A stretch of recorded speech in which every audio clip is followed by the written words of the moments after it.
The following podcast is brought to you on behalf of the Saracens Supporters Association and is not an official product of Saracens Limited.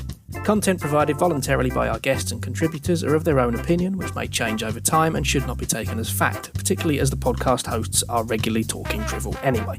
If you've got some drivel of your own you'd like to share, you can find us on Twitter and Instagram at fezcast_SSA. You can search Facebook for the Fezcast, or you can email fezcast.ssa@outlook.com. You're listening to the Fezcast. Well, hello everybody, and welcome to the next edition of the Fezcast with myself, Waldorf, as I'm now known, but Jess, and the Swedish chef Matt. John, which one are you going to be? Fozzie Bear, I expect, isn't it? That'll do. Whoever's the most handsome. Yeah, definitely. Yeah. Captain Porkwinder then. But yeah, no, it's John, Matt, and myself discussing the victory against the Ospreys, and Matt and Joe have got an interview with Kelsey Clifford, which is something to look forward to. And then we'll do a quick preview of Rochelle and basically work out, well, everybody going to be on the sofa watching that one, I think. But there we go. That's for the last part. And a couple of the bits and pieces as well around it. But yeah, great win on the weekend, wasn't it, guys? Yes, it was. In the end, yeah, it was a good result, and we're through. That's all that matters. But yeah, it was a good day out. I regretted not putting some sun cream on my head because it was getting a bit toasty down at the Stonex for a change, and it was just a lovely, beautiful Sunday afternoon. Rugby in the sun, home win, and Charlie and I took some people that had never been to a game before. So shout out to Rob, Oliver and Harry. On the way there, Oliver goes, "Do you know, I've never seen the team I'm supporting win a game." So I thought, oh, here we go. But they got their first ever win and broke their duck, and happy days, yeah. And the boys even was flapping that big shirt around on the pitch prior to the game. But we didn't get to see that on BT Sport because of the Exeter game overrunning. But never mind. It was a good day. We're through. That's all that matters. And Matt's going to have to get the bleep button out there as well, but never mind. But yeah, I mean, I suppose that's the thing, isn't it? I know we had a bit of a to and fro on the old WhatsApp group, Matt, and you were seeing things from a slightly different perspective from me, watching it on BT Sport 874 or whatever channel they went to, and you there live on the ground. But yeah, first half, it wasn't a great performance, and to come out of that only a point down with a superb, uncontroversial try for Max Malins right at the very end. Yeah, I mean, as we've said on many occasions before, the sign of a really, really good side is a side that can win when perhaps they're not playing at their very, very best. Absolutely, yeah. I think, sort of dialing back a little bit, the full credit, I think, to the way Ospreys played. I mean, they played, certainly for the first 50 minutes, the way that we have played against teams that we know are potentially better than us, and we go in to disrupt them, to be a nuisance, to play probably slightly the wrong side of the law book, but doing it in a very clever and very tactical way. And yeah, for that first half, Ospreys, I think, defended brilliantly, and they had 2 attacks and scored tries from both of them, so a little bit to be said about our defence. But yeah, I think over the course of the first half, it's another one of those games where you've got some Saracens fans saying that the referee was rubbish, some Ospreys fans saying the referee was rubbish, some other fans saying the referee was brilliant, people neutral saying both things either way, and no one can work it out. So that, to me, tends to mean that the referee's done all right. Well, I thought he did very well, actually, and he's got the big Leicester quarter-final, I think, this weekend coming up, and well deserved. I think he refereed it consistently, which is all that we've ever asked for. I think there was one situation where the Ospreys had been committing penalty after penalty after penalty in the red zone, as commentators like to call it, and they got a warning, and then Faz kicked the goal, which was a slightly incomprehensible decision, maybe. It's certainly perhaps a different time we should have gone again with the lad who I felt actually deserved man of the match, although Ben Earl was superb. But Maki Vunipola, who had an absolutely blinding game, another tap from him, and you would probably have ended up with an Ospreys yellow card a lot sooner. The fact that the Ospreys got a yellow card and everybody was saying, well, it was halfway up the pitch and everything like that, I think that was just purely the referee had enough of giving penalties against them. Well, yeah, I mean, most of the penalties that they conceded were very close to me, and most of the time they were, without conceding that penalty, Saracens were pretty looking pretty good to score. And again, that situation, it was from a break. Yeah, to be honest, it could have gone either way, but referee judged that the player hadn't released properly, and yeah, it was just an accumulation of giving away clever penalties, and the referee finally got wise to it and gave a yellow card, and from that point it did stop. I mean, we go back to Max Malin's not controversial at all try. Yeah, I was sort of lucky enough to be sitting at just the right angle for it where there wasn't a camera. I think, to be honest, he knocked it on twice. But that try being given, I think, is just desserts for the Mull try of about 10 minutes previous to that, where the Mull was collapsed by 3 Ospreys players, and it then did touch the line as well. But the referee's angle, the TMO's angle, and the touch judge's angle wasn't the angle that I had, and none of them could see it. So it evens out, as it quite often does over the course of the game. And yeah, although it didn't look comfortable for most of that game, and we weren't necessarily at our best for the first half or so, you could see that Ospreys were pretty knackered after about 55, 60 minutes. So I think it was only ever going one way from that point as well. Well, I think that's the point we need to make, isn't it, John? That, I mean, as well as teams can come out and play against us, we have that much strength, we have that much quality, and we have that many players who can grab hold of the game. And I think, you know, I've mentioned Maku Vunipola. I'll mention Nick Tompkins in this situation. Ben Earl made 32 metres into contact. Maro Itaje looked back to his best. Jamie George, considering he must be running on fumes at the moment, just kept on going. Marco Riccioni coming back on when Alec Clary got injured. You know, they all really stepped up. The scrum was dominant. And in those situations, no matter how well you do, I don't think, you know, there are many teams out there that can cope with the intensity that Saracens bring. And then, you know, when they are chasing the game, that's when we exploit it. And I have to say the champagne moment of the weekend, John, was Duncan Taylor taking a beautiful pass from Reece Webb to stroll it under the posts, closely followed by Roddy Marwi completely cocking up the celebration.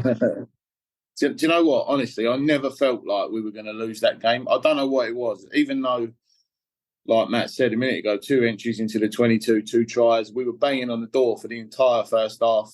I think the penalty count was saying like 10-1 by the time the referee brandished the yellow card. But I always knew, I just had this feeling that, mate, how many times we don't lose at home. I think that's part of the reason of why I felt the way I did, and just knew it was coming. And on top of all the players you've mentioned who had good games, the bench as well. I thought Davis come on and changed the dynamic from 9 really well. I don't think Ivan Van Zyl had his greatest game. Jackson Ray come on and does what he does. He's class. And as the game wore on, you had our big players stepped up. And, you know, like from Malin's second try, Good's perfectly timed grubber. He knows the fullback's rushing up. He leaves a bit of space in behind. It was a great try. And then, like, Duncan Taylor was the most switched on person in the whole ground. And it's always nice to see Duncan Taylor score a try, because he has such bad luck with injuries and has done for a long time. And then, yeah, Wolfie only needs 5 minutes. He comes on, scores, does what he does. And in the end, it's a 15-point win, which looks fairly comfortable. But like I said, I never felt we was going to lose. And you think they did, after the 22nd minute, they didn't score any tries. I think it was 2 penalties from that moment on.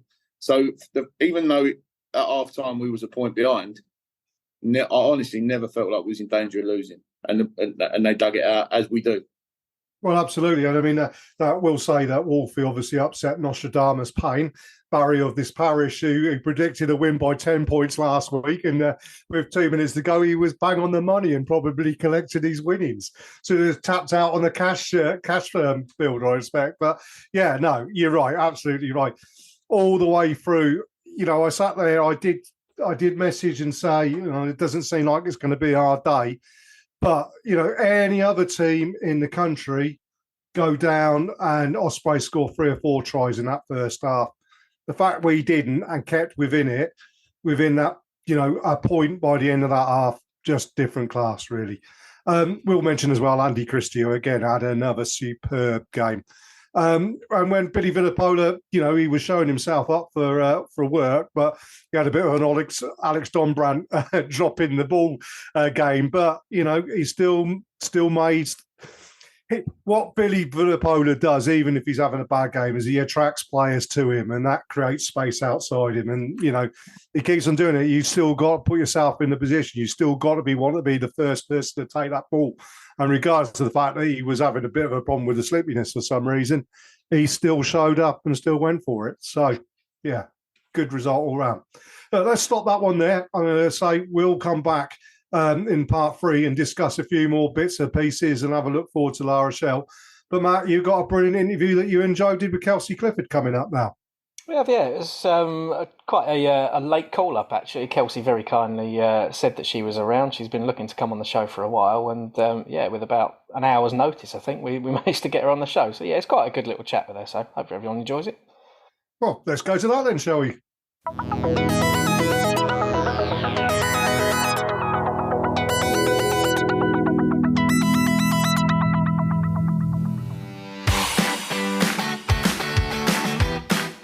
You're listening to the Fezcast, which is proudly sponsored by the Saracens Supporters Association, and I'm Alison Davis, one of the SSA committee. For a £10 annual subscription, the SSA provides our members with monthly newsletters, virtual and in-person player events, away match ticket allocations, and we organise pre-match gatherings at away matches. We sponsor men's and women's players, and we support the Saracens Foundation Track Club on behalf of our members. On top of all that, every year we have a seasonal SSA badge, which is exclusive to members. Where else can you get that much value for a tenner? Join now at membermojo.co.uk/SSA, or come and see us on match day in the Oasis at the Stonex. This is the Fezcast. Well, normally on the Fezcast, we have to scratch around for a guest and plan things for weeks in advance. But actually, we've managed to pick someone up at pretty short notice. Which, thanks to Joe Peake, who's with us on the show as always. Always good to get guests. But Kelsey Clifford, thank you very much for joining us on the Fezcast. How are you doing? Yeah, thanks for having me as well. Yeah, I'm good. Been a busy few weeks, but a bit good today. Busy few weeks is a bit of an understatement, to be honest. I mean, how much were you expecting the Six Nations call-up recently? We were obviously quite hopeful that it was coming after being in pretty good form for the last couple of years, but were you expecting an England call-up? Not really this season, if I'm honest. I thought I was going to just concentrate on Sarries.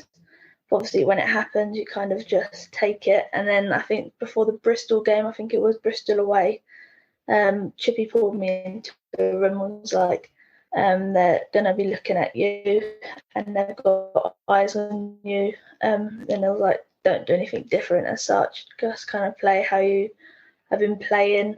And then, it kind of went from there. And then they invited me in and then been in the two camps before Six Nations and then the ones in the Six Nations as well. It's been brilliant. I mean, obviously, last season you were playing under 20s and you've obviously played under 18s as well. But debut senior cap against Scotland. Tell us about that game and the lead up to that and how you felt sort of getting out there. Obviously, you were sharing the stage with quite a big name. He was retiring, but it must have been a fantastic experience for you. Yeah, it was like massive. Like even just the fact that sharing it with Sarah Hunter was like obviously her last. It was kind of nice for it to be my first. Because obviously, if I didn't have played that one, I wouldn't have played with her at all. Because obviously, I don't think she's carrying on in the Prem now.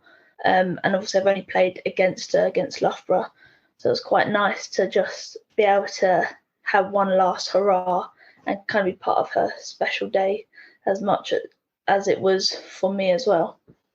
But yeah, it was quite nice being against Scotland. So obviously Lou plays there, Retty plays there, Kareen plays there. So even though I had friendly faces on my side, like I could look, say in a scrum. I remember like my first scrum coming on, I like looked at Lou and gave me a smile, which was quite nice. And yeah. Well, that leads us quite nicely on actually, because we'll get this question out of the way. Have you paid the fine yet that you owe Louise McMillan for steak dinner? After so we'll get that done nicely and quickly out of the way. Or is it being bound over now because you're kind of one each? No, so in Scotland or no, we didn't do anything for the women's game. I think because I think I was quite confident on on that, but no, she kind of battered that that like not gamble, like how would you put it? A little bet. Yeah, she battered that one very quickly away when I offered it. But no, yeah, we're still. We even spoke about it earlier this week because we're looking at fixtures coming up for like obviously Six Nations, and then we have like one rest weekend, and then we're chock-a-block for Sarries games after that. So if Alex pulls us in for like a training weekend to get us back together, we don't know whether that's going to happen or not. If he doesn't, we might do it then. If not, it's looking like it's going to be post-season like day. It will happen. It will happen. Don't worry.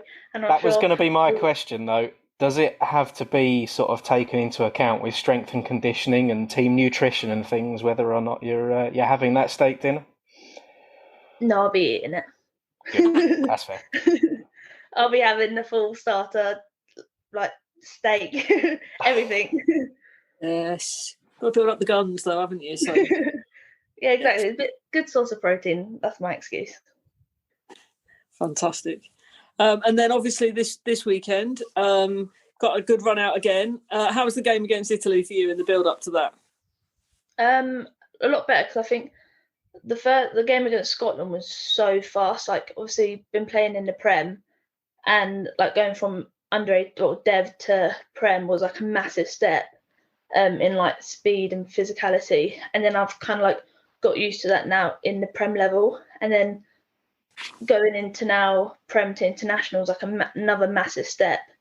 And like the physicality hasn't changed because obviously you're playing, like a lot of the players on the international stage are in our Prem 15s, so you're tackling them anyway. But the main difference was the speed of the game. Like I was on for half an hour, and within like 5-10 minutes I was trying to catch a breath. Like, so yeah, I think that's just the main difference between them all. And then Italy, going into that one, I thought was going to be very similar in the fact that I wasn't be able to breathe again. However, I found that one a lot easier to, like, I think my expectations were high, and then it wasn't as bad as what I kind of thought. Oh my god, I'm not going to be able to breathe. So I found Italy a bit more comfortable, a bit more what I'm used to. Yeah. So, how are you finding it? Are you finding it any different in playing? Because the crowds have been immense for the two games you played so far. I think it was 12,500 at the Cinch Stadium at the weekend, and I think must have been close to upwards of 8,000 or 10,000 up at Kingston Park as well.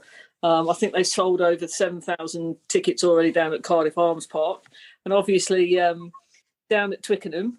Fingers crossed for you there, getting a run out at Vickers as well. I think we're up to about 45,000 people in a world record crowd for a women's game. So how do you find it any different in terms of, do you hear the crowd noise when you're playing, or do you just take it in before you get on the pitch?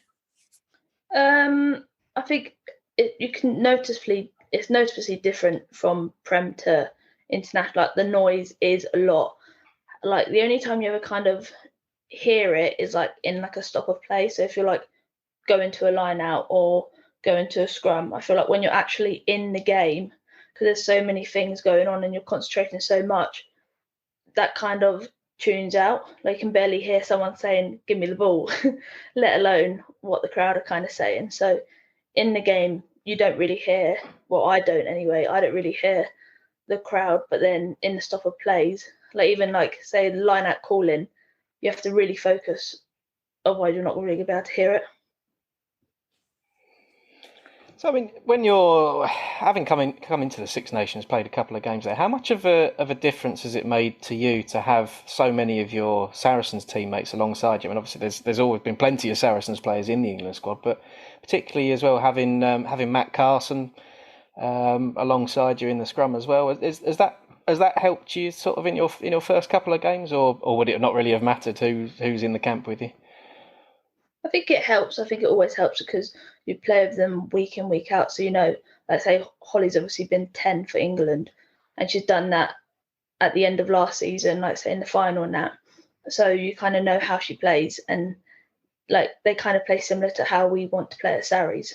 So Marley's always there looking for like the offload, or she's giving the offload, or Holly likes to give that like 1 in a million pass when you're picking that defender off. So I think it helps playing with them because there's familiar faces and you know how they play. But I'm sure if they weren't there, you kind of just have to get used to whoever's on the pitch with you at that point.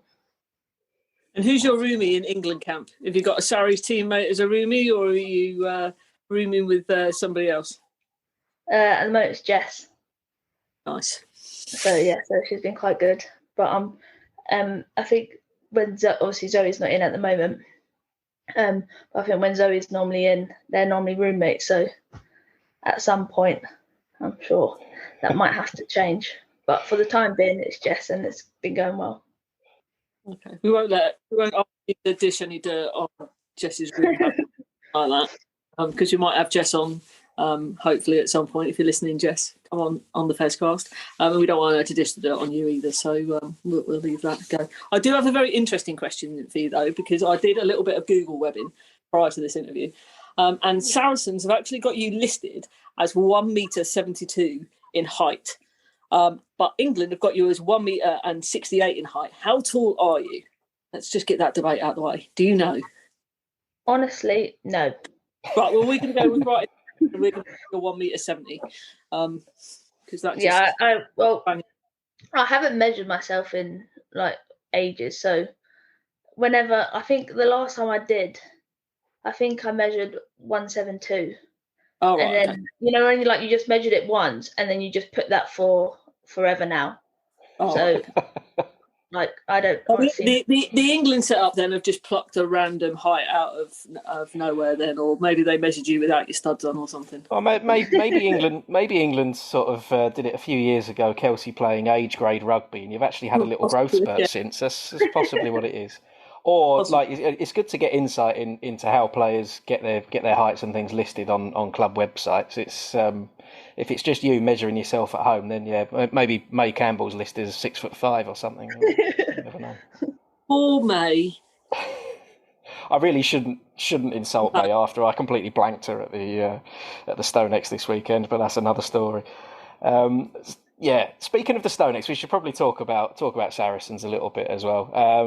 Kelsey, your sort of Saracens career is, I mean, it seems like it's still in its early stages, really, but you've very quickly racked up 58 appearances, I think it is now, in 3 seasons. How's that sort of been for you, developing so quickly? I mean, we touched on it earlier about you suddenly making it into the England squad, but coming through the Saracens development pathway over the last few years, what's sort of changed in the way you play rugby, going from 16, 17, 18 up into the squad now?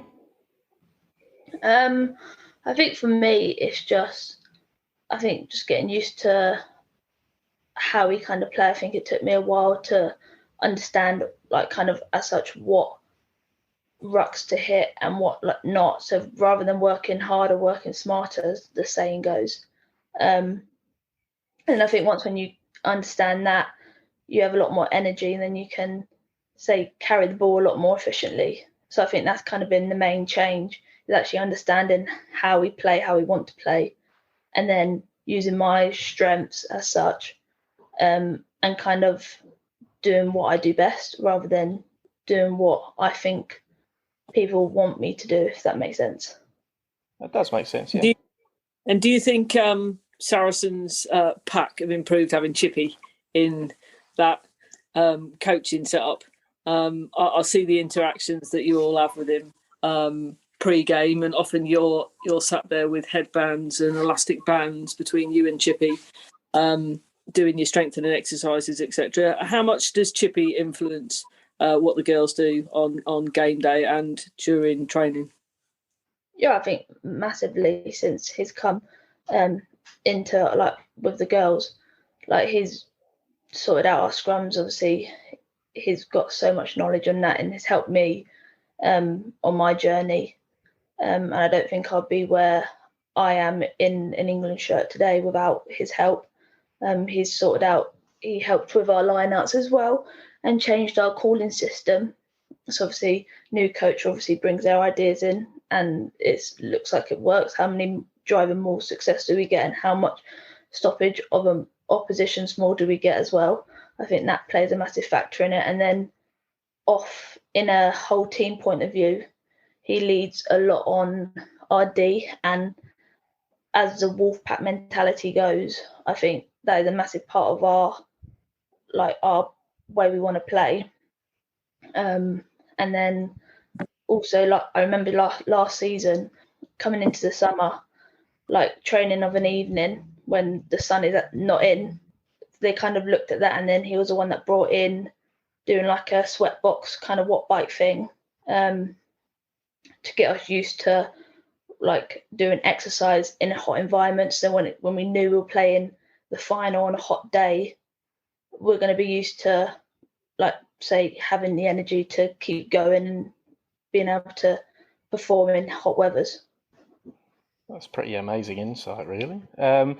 Just from a personal perspective for yourself, you've played quite regularly on both sides of the scrum as well.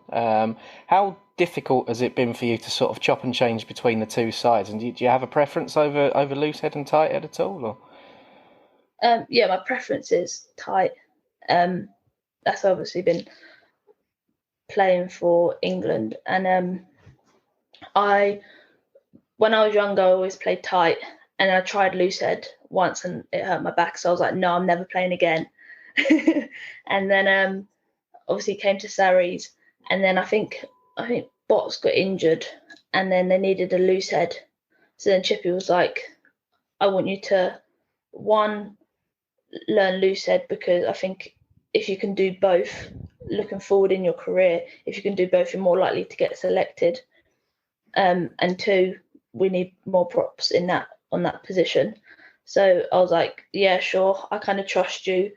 And it was something I wanted to develop anyway, learning both sides. So I'd done it, and obviously it worked out, and I played that. And then obviously when Bots comes back, I kind of shifted back to the right for last season. So I think it's good to have both. I prefer tight. However, I like to think that I would specialise in tight, but have the option to go loose it, because you don't ever lose it. It is the opposite, so it's hard changing between the two. And I remember, like, in the Quins game, I started off tight, then had to go to loose, and then Jodie got injured, so I had to go back to tight. And obviously that's a challenge in itself, but it's kind of like riding a bike. Once when you know how to do it, it just takes a bit of practice, and then you kind of got it back. So yeah, we've discussed that on the show before about the variety that you've got in the squad at Saracens in terms of people being able to play various positions. I think we saw May Campbell play front row, second row, back row, flanker, all sorts in one game not so long ago. And you've got McKenna, who can play anywhere across the black line. Talk to us about how you think the season's going so far, and what kind of you're looking forward to coming back after you return from Six Nations. Yeah, I think at the start of the season we had a bit of a hiccup, should we say? Obviously coming off the back of the World Cup, with players not being in for like some games. I think once when everyone was kind of back and we had a few games under our belt, I think it started to flow more and more, and then we kind of got used to each other. And then after Christmas we had that massive 12 games was it, long bounce, and I think we're just growing strength and strength, game and game. And then Gloucester came. I think that was a massive turning point for us. And then I think now the challenge will be when we come back. Obviously our first game's Exeter at home, massive game again. Like, it's always hit and miss. You have to go full force with them. So it's making sure that when we come back, we take each training sessions, because we're not going to have a lot before the game, and making sure that everyone knows their role. Everyone, like say lineouts, everyone's going to have different. England's got different call outs to Scotland, to Wales. Everyone needs to make sure that we now know Sarri's lineouts again. So then when we come to training the Tuesday, we're not learning it on Tuesday, practice it like we should know it by Tuesday, so that we're sharp on a Thursday, that we can go into the game. Have you had a chance, Kelsey, to watch any of the other Six Nations games on playback? I presume that you'll maybe watch some of it in camp as part of your build up to your games. But if you personally sat down and watched any of the games and watched some of your Sarries colleagues? Yeah, so obviously our game was on the Sunday, and on the Saturday all you have is captain's run, and then the rest of the afternoon and off. So I was sitting in my room, fake tan on, and then just watching both games. You've been spending too much time with Georgia Evans? No, it's always got to have a fake tan on the game day prep. If you look good, you feel good, then you play good. That's a bit brave when you're wearing a white kit as well, sticking a load of fake tan on, but then it's not for me. It's always hit and miss. Like when it's on, it looks really dark, and you're like, oh my God, is this going to be too dark? And then obviously you wash it off, and it's like, okay, no, it's all right. But if it's on, there's no way of getting it off. I mean, you could fake tan remover, but I haven't put that in my suitcase, so. So it's always a good insight into pre-match prep. While it was on, I was me and Jess were just in the room, had obviously the France Ireland game on first, watching Grace, and obviously Emma Sauter used to play at the club, and then after that we were watching Wales Scotland, and watching all the Sarries girls in that. What was your take on the on the Wales Scotland game? You've obviously got Wales up next. How are you personally feeling about that? Obviously, there's a couple in the squad that have made the Welsh squad in Georgia and Kat. What was your take first on the Wales Scotland game?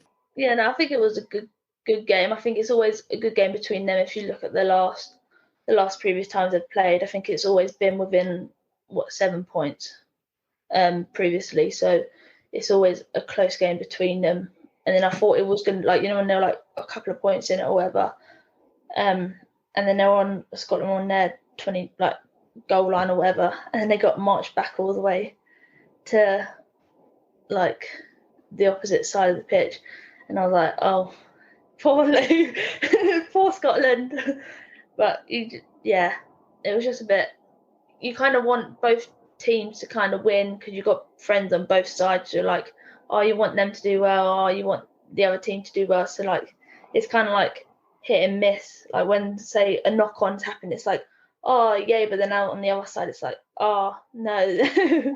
and then obviously the game against Italy, bit of a rout. I think Matt and I were discussing before you joined there. We were a little bit surprised given Italy's performance against France. Whether that says more about Italy or more about France, we shall wait and see over the next coming weeks. Jess got on the score sheet a few times, so I'm sure you were celebrating with your roommate there. What else did you really enjoy about that Italy game, apart from the scoreline, obviously? Well, for me personally, I didn't have a scrum, so my legs are not heavy for the first time in a long time, and I'm not waking up with a stiff neck the night before, the day after. So, I mean, how much I love scrums and the battle of a 1v1, it is very nice waking up with your body still intact. Yeah. That's pretty fair. I did mention that Marley scored a couple of tries, albeit late on as well, which I was quite grateful for, because both Marley and Jess are in my fantasy Six Nations League, so I'm in my team for that. So I was quite thankful that Marley managed to pull that out of the bag in the last 15 minutes or so. I was getting a little bit worried about her stat for a second. I should have known better and trusted in Marley. Yeah, I think I saw the other day today, in fact, that I think she's become like the most points, like try scorers for England, both men and women, maybe. Yeah, in the pack, 37 tries I think she scored. Yeah, so Superb. Well done if you're listening. It's a testament to her, isn't it? That might be you one day, Kelsey. That might be you. Maybe. Maybe. Got a couple of years to catch up with Marley. Yeah, Yeah. To be fair. Kelsey, really appreciate you joining us this evening. It's fantastic to have you on. Hopefully, in the next 3, 4, 5 years, it'll be 150 Saracens appearances, a World Cup win, a couple of Six Nations wins as well. Cheers. See you later.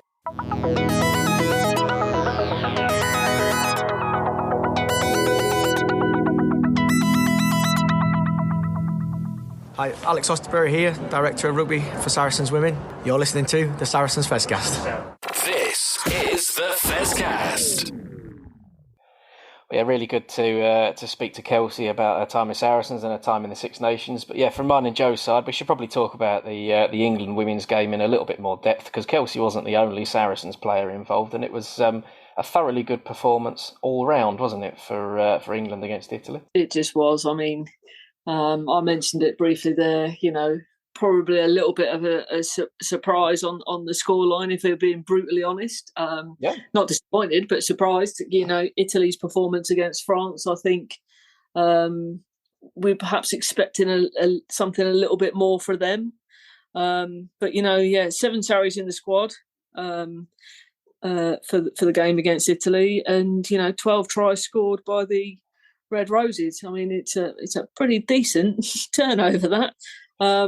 With a couple from Jess Breach and a couple from Marley Packer amongst the scorers. Well, yeah, and I think we'll sort of start with Jess Breach in a way, because I think it was 9 of those 12 tries came from the back three, which for an England team in recent years is pretty unusual, to be honest. It's always been not a reliance on line outs and mauls, but certainly that's been the go-to method of try scoring a bit for Simon Middleton's England team. So it's good to see a different dynamic as well, isn't it? Well, I think it's probably scary for some of the other teams out there, and not just within the Six Nations. Getting that back line activated with the strength and the speed that they've got across the back line there. And with Holly kicking as well as she's been doing in the last couple of games as well. It's 10. I think it just shows that there is more than that rolling maul dimension that I think England were perhaps criticised a little bit for in the Rugby World Cup. And it's not the only string to their bow. So I'm pleased to see the back line getting some of the action there. And when they were passing the ball out wide there, and the speed of Jess and Claudia McDonald and Abby Dow, who 4 tries and still didn't get player of the match. And I think you couldn't identify really a weak link in the game against Italy. It just all seemed to gel together. I know we talked about it before, and I think probably maybe the only thing that Simon Middleton is perhaps a little bit concerned about is kicking off the tee. Clearly Zoe's Harrison's out and won't be playing any part in this Six Nations. Amber Heard got injured last week and had previously been kicking off the tee. Emma Singh came on and did some great kicks from way out wide and on the touchline after some conversions. But I think it's perhaps just something to consider, against some of the more prominent teams in the Southern Hemisphere, shall we say. Those additional points from conversions, penalties might be vital. Absolutely. A word for Simon Middleton, to be fair, because he could go into this Six Nations with sort of thinking about it from a selfish point of view as a bit of a last hurrah, and he could go into it picking, the players that he took to the World Cup, picking he is picking a strong 15 every time, but picking his best short-term outlook for the Six Nations. But you can clearly see there are players coming into those sides that are still developing. And he's still looking at it with a view to the next World Cup, even though he's not going to be involved himself. So I think we should really commend him for that and the work he has done for England. Oh, I absolutely agree. Delaney Burns got a debut in the second row today. He moved Zoe Allcroft into 8. Emily Robinson got onto the bench as well. He's clearly thinking about blooding some of those younger players. I mean, we just talked to Kelsey Clifford, who's won her second cap this weekend, alongside Ella Vivas. Just two examples of players that have come in through training camps that have got debuts. Liz Craig from Wasps as well. And big shoes to fill, but I think any shoes when you're playing for the Red Roses are big shoes to fill. But we've seen examples of those players coming in, first, second, third caps, and they're stepping up. And the scorelines are kind of reflecting that. So, I think you're right. I think Simon Middleton's done a fantastic job, and he's not just closed his eyes and thought this isn't going to be my problem in a few months' time, because he's clearly invested a lot of time and effort in making sure that England team has gone from strength to strength. Absolutely, but we can probably say coming up in the Six Nations are potentially the 2 toughest games in Wales, and obviously then we've got Ireland in the middle, but then that huge fixture against France. Do you see him maybe stepping back from some of these, some of the newer players, some of the youngsters, and if he can, going to some of the more experienced heads, although his hand is forced with 19 injuries or whatever it is, but there is an argument for one or the other, but what do you think? I think Simon Middleton probably hopes that he'll get a couple of those injured players back, certainly towards the back end, so the likes of Poppy and others. Hopefully the injuries are not as serious as keeping them out for months and months on end.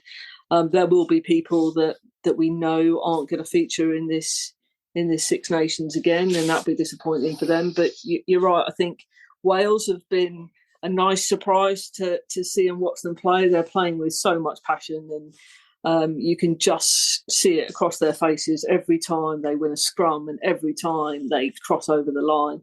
Toya Pilotto is just something else. Their new front rower, and she's come from the back row, switched positions, and into that front row, and she stepped in terms of Donna Rose. Obviously, is injured, and we continue to wish her well in her recovery.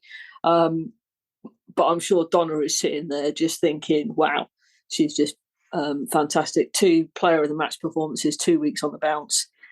She is just awesome, and she played full 80 minutes there in that last weekend. So it will be, I think, a really good, interesting battle at Cardiff Arms Park in a couple of weeks' time.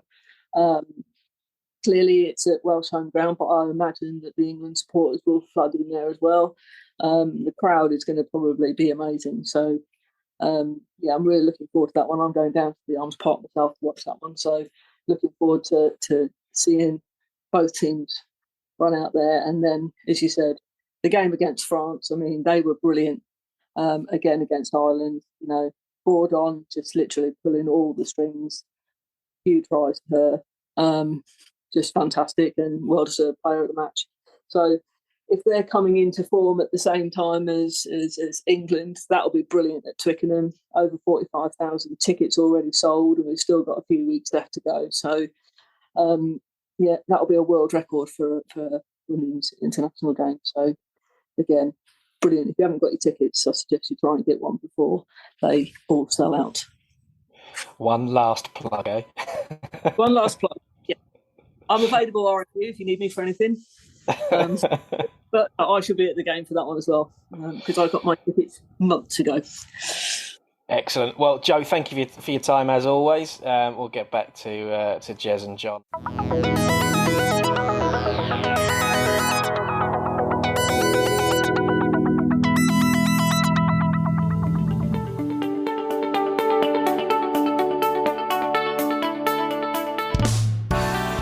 Hi guys, I'm Alex Linton and I'm a proud Looseheads ambassador. I'm Sydney Gregson and I'm a Looseheads ambassador. We're a rugby mental health charity working to tackle the stigma.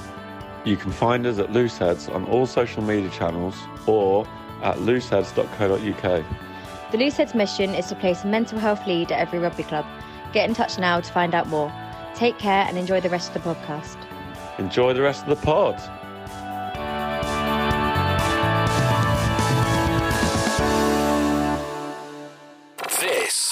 is the Fezcast. Well, welcome back. And yeah, fantastic chat there with Kelsey. Well done on getting such short notice and having a really good chat there, Matt. I thoroughly enjoyed that. Absolutely, yeah. I mean, it's good to talk about the really hot topics in rugby, like steak dinners and fake tan. You know, we're covering all the major things on this show. Well, absolutely. I mean, well, you know what my position is on fake tans and everything. And steak dinners. And steak dinners, to be very honest with you. So probably just as well I didn't get involved in that one. But yeah, a few bits of other business, shall we say, before we look forward to the La Rochelle game on Easter Sunday. Coventry Rugby Club this week come up with some news about the Premiership Cup next year, Matt.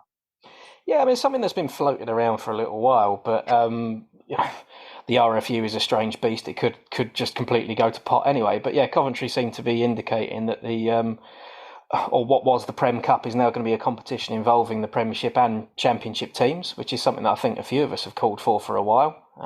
It'd be lovely to sort of, renew the fixture against the likes of Ampthill and things that we had in the Championship. And they're also sort of hinting at the quite major, hopefully, restructure of rugby in England the following season as well, whether there's going to be more teams or less teams in the Premiership, more teams between Premiership and Championship and promotion, relegation and things. So they are sort of hinting that things might be happening in a couple of years' time. But yeah, for now, that revamped cup competition, I think, is a very, very good idea.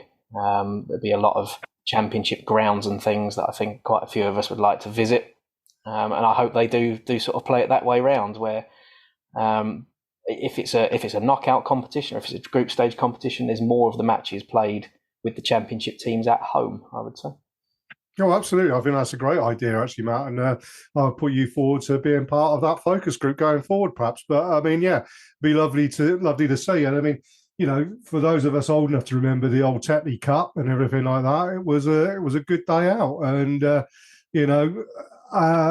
and it was a great competition. It had that opportunity for smaller clubs, although it didn't happen very often. So it didn't happen as often as it does perhaps in football, but there's always the opportunity, one, to get one over on one of the big boys, and two, it gives exposure to, with no disrespect to the likes of Ampthill or whoever, I can't imagine that Saracens, if they pulled Doncaster in the first round, that they would be put, in Fowler Murray Toji out there. So again, it gives an opportunity for those younger players perhaps to step up and get some exposure to top quality rugby, which is only good for the game as a whole. And then, thirdly, as you say, if it gives some revenue in a climate where, we've seen so much this week about finances at clubs and the losses. I mean, the losses Quins have made. And you think, they sell out 20,000 seats every week at their grounds. How are they losing that amount of money that they are losing? And it's, and if they're losing it, then the likes of Coventry and Doncaster, it's a very thinly spread piece of toast and jam, isn't it, at the end of the day? Yeah, so I'm just letting that analogy sit there for a little while. Yeah, I think it can only be good all round. And I think, even if the Premiership clubs treat it in the same way as the Prem Cup, where it is some younger players or the second or third choices in different positions, at the end of the day, there's clubs like Caldy and Bedford and Ampthill that are going to be playing against Premiership clubs, and it will still be seen as a giant killing if they win, and it creates stories and it creates enthusiasm for the game at a community level. And yeah, you can't really argue with it, can you? So yeah, I mean, you'd look forward to that, would you, John? And the chance to go to, like we did a couple of seasons ago, go and visit a lower league team, as it were. Absolutely, I think there was, when the news first broke about a relegation, that was always kind of something that we could. There was a little bit of a silver lining, if there was one. Is the fact that you could go to Cornwall and Jersey and even Doncaster and places like that, places that you wouldn't often get the chance to. And really, I mean, obviously we are the attraction for them, not the other way around as such, but nevertheless, it would be good. And I think it's good for the integrity of the competition, to be perfectly honest. I think it'd do wonders for the competition, and hopefully rugby will win out of this. And it makes that, I don't know, maybe it would bridge the gap slightly between the two divisions, but also if we get some decent results for championship sides in that competition, even if it is against second, third string teams, it'll do them good as well. It brings eyes to them clubs, new eyes to them clubs, hopefully. Well, indeed, yeah. And also it would make those clubs a little bit more viable and attractive to players who perhaps are on the fringes of Premiership rugby teams who want to move to get more rugby. If there's a viable competition and an opportunity to put yourself back in the shop window, why wouldn't you think about moving, down a league or whatever, which perhaps they don't do now? But the other big news this week that you brought to our attention off air, John, is the ongoing situation with legal claims being made for players suffering from head injuries. You came up with some figures when you were off air, didn't you, John? Yes, unfortunately, that number of players who have come forward is now risen to 378, which is, first of all, such a shame for those people, for those ex-players, and hopefully there's some good that comes out of this for the future of the sport. But yeah, it's just heartbreaking to see how many there already were and how many there are still coming forward. Well, absolutely. I mean, it's something, obviously, it's linked in with what I do with my fundraising for motor neurone because of the amount of rugby players that are being diagnosed with motor neurone disease. And you've got to wonder, is there a link? Is there an issue? And I mean, this is going to cost rugby an absolute fortune, potentially, if these cases are settled in the favour of the people who have suffered. And, and in a time when we see lots of people saying the game's gone soft, and this, that, and the other. And, there's been people saying, Zach Mercer in particular, he's sending off over the weekend. It was soft. And it's such a grey area. And, it's a very difficult balancing act to get it absolutely right. But it's so important that it does because, you look at your son, John Charlie, had a bit of an injury a couple of weeks ago, didn't he? You as a parent, are you looking at that saying, do you know what? Do I want Charlie to put himself at risk? Maybe it's okay at the level he is at now, but if he shows an aptitude for the game and perhaps gets picked up by a club and he's playing, in 10, 15 years' time, he's playing top quality, these sort of things really do worry, don't they? I mean, yeah, I can't lie. It was rather frightening. Just for context, he was over the ball and was hit in the back of the neck. His chin hit his chest, and then he whiplashed backwards and smacked his head on the floor behind him. So when he didn't get up, my bumhole was pouting a little bit. Got to him. He was with it. He was all right. Checked him over at the hospital. He's been to the chiropractor since. He's fine now. But yeah, I mean, the first thing I will say is it proved to my wife that the scrum cap does bugger all. Apart from inflate his confidence, perhaps, which I don't think is a good thing either. But yeah, he's I know what you mean, and it's one of those things where there's risks in everything, and you can reduce the risks, which is what I believe the governance for the sport is actually doing. And if you watch the game now, it is a lot safer than it used to be, in my opinion. If you look how they used to just the scrums and how they weren't set properly, and you get injuries all the time from them, and now the game's made safer. And like you said about Zach Mercer's that card at the weekend did surprise me, the colour of it, to be honest. But rules are rules, and if he's looking after players, and we need to make this game safer because we need future players. We don't want it dying out. Well, that is the big issue, isn't it? As I say, we really need to find that balance with it. I did mention as well motor neurone, and I will put a plug in because I'm running the Leeds Marathon it's going to be 5.5 weeks by the time this goes out Wednesday morning. So on the 14th of May, I'm going to be lining up with 11,999 other mentalists to run 26.2 miles just to end up where I started from, which does seem a bit weird. I mean, at least with the London Marathon, you go from one side of London to the other. This one, you start at Headingley Stadium and you finish at Headingley Stadium. And I am, as ever, fundraising for motor neurone. So I will say to everybody who's listening here, if you can afford a £5, and I know times are difficult at the moment for many of us. But please go to justgiving.com/fundraising/Jezza, JEZZA -Denton, DENTON. And for every £5 that is put onto my Motor Neurone funds starting today up until the 12th of May, you will get an entry into my finishing time sweepstake. So there'll be minutes drawn randomly between 4 hours 30, because if I run it in less than 4 hours 30, you are able to take some urine from me and test it for all sorts of performance enhancing drugs. And then up to 6 hours. So that's 90 minutes. There's 90 slots. And if I finish in the minute slot you have, so I ran London Marathon in 5 hours 24:17. So if you get randomly drawn 5 hours 24 to 5 hours 24:59, you'll win 100 quid. So, you know, can't be bad. And we'll raise some money for Motor Neurone. So, Matt, you'll put that up on the Fezcast Twitter, won't you? I'll put it up on the Fezcast Facebook as well, the links for that. So, yeah, if you can support that, it'll be really good. Well, to finish off, though, lads, we need to have a chat about La Rochelle. I take it neither of you are going. Yeah, I'm unfortunately unable to remortgage my flat. So, I will not be making a last-minute Easter journey and taking 3 days holiday to do it. I did see, I think Alison Davis had looked it up, that if you were to fly out to La Rochelle last Friday by Ryanair, it cost you 71 quid. If you go next Friday, 1,700 quid. What they call greedflation, I think, is. But yeah, I mean, okay, it's supply and demand and everything, but that is taking a mickey. And I do think, actually, with this situation, you know, I saw a tweet someone had said about Leinster turning the Aviva blue. Well, there's hardly going to be any Leicester fans there because, likewise, they can't afford the money over there. So I think, you know, they've discussed this week about changing the format. They've gone with the same format for next year.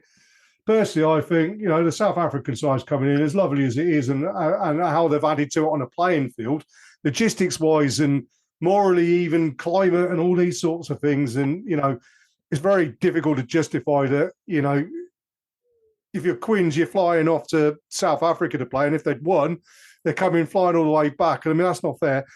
But also, you keep it European, but then take the last 16 out, have the quarterfinals and semi-finals home and away, and it just makes it an awful lot fairer. Take that home advantage, because at the end of the day, just because you came eighth, or there was the 8th best record, you qualified. That doesn't matter. So play at home and away. That's not too difficult, is it?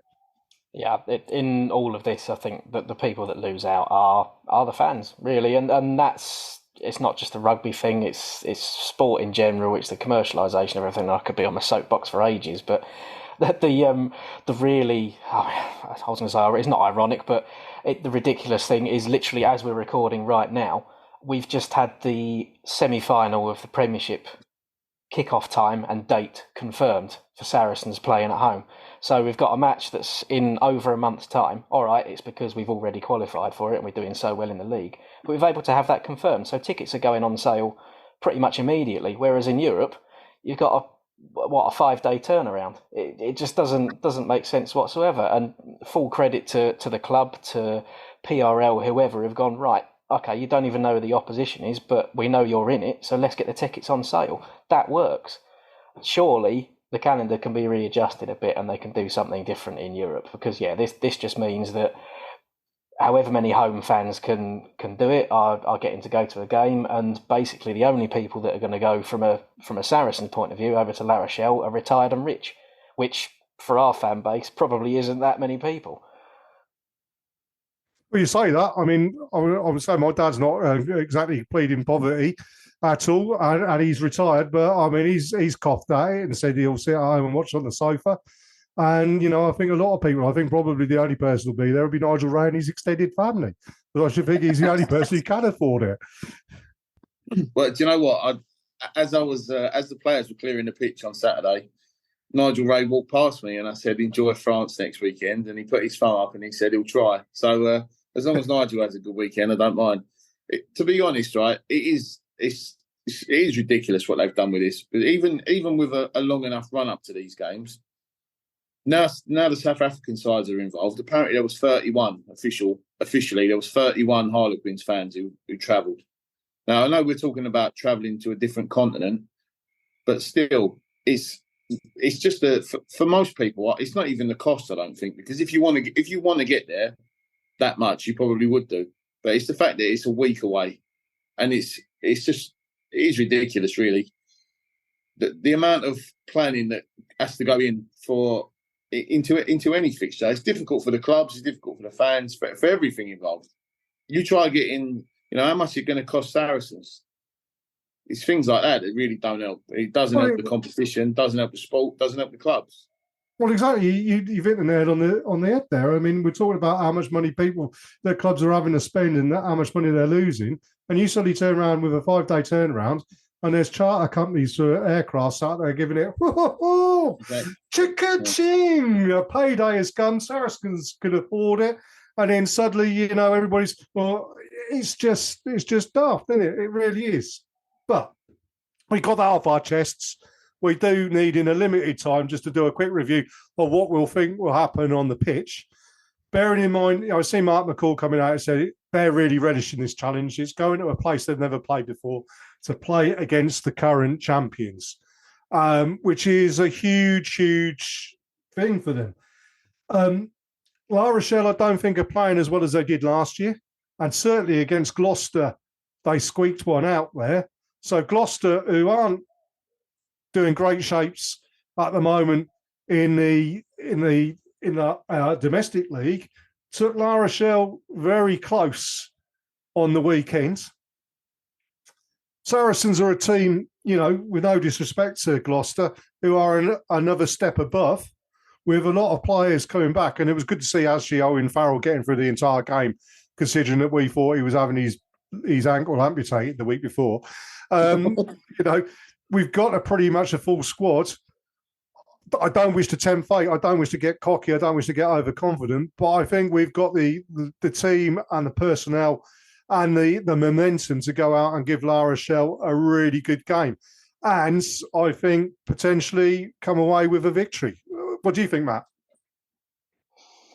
Yeah, I think of all of the away sides in these quarterfinals, we're the one you look at and go, yeah, we could cause an upset. And I still think it would be an upset. And I think Mark McCall has probably got it spot on in his interview, saying that, La Rochelle had that game against Gloucester.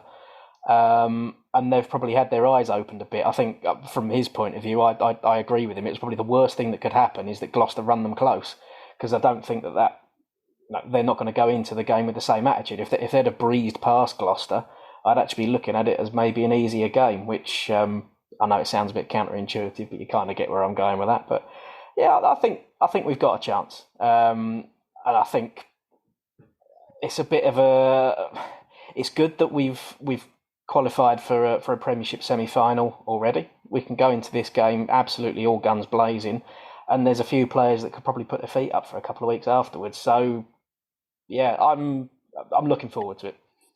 Yeah, indeed. I myself as well. I mean, 4:00 on Easter Sunday. I mean, I'll have done my long run on Sunday morning, so I'll be there with my feet up, ready to enjoy the game, as it were, and everything. It's just a shame that the lads won't get that support behind them, John. It really is. Yeah, it is a shame. What worries me, like Matt, I agree with everything Matt just said, and it worries me a little bit because I don't think La Rochelle are going to play that badly 2 weekends on the bounce. And maybe that away, who knows, maybe that away support might have made a difference. But I just hope that, because the majority of them guys will know that they've just got to knock their whatsits out one more time, and then they can have a fairly long rest, as you say. So hopefully that will spur them on. And I don't see why we can't cause an upset. I agree again with Matt. I do think it would be an upset, but I'm just excited for the game. You look at, Teddy Tomara against Max Malins, Greg Aldrit against Vili Vunipola. There's matchups, quality matchups, Skelton and Itoje. I'm getting excited just thinking about it now. There's matchups all over the pitch that are going to be just great to watch. Take out the fact that I desperately want one of the two teams to win. For a neutral, I'd be if I was neutral, I'd be looking forward to it more probably. I can't wait for it. I really can't. Right, absolutely. Well, look, we'll be back next Wednesday, which will be the 13th of April, I believe. It will 14th of April, 12th of April, something like that, one of those days. It's next Wednesday anyway, where hopefully we'll be talking about a fine victory, and we'll be over the moon at Cock a Hoop and très joli, as it were, or whatever. My French is awful. I mean, I got grade B French GCSE, but that was 34 years ago. So, no, longer, 35 years ago. But yeah, no, look, we'll look forward to that. Matt, John, thank you for your time as ever, and thank you everybody for listening in to the Fezcast. And we hope you enjoy the game of the weekend, whether you're in La Rochelle. Counting your pennies, or whether you're watching it from the sofa like the rest of us. This is the Fezcast.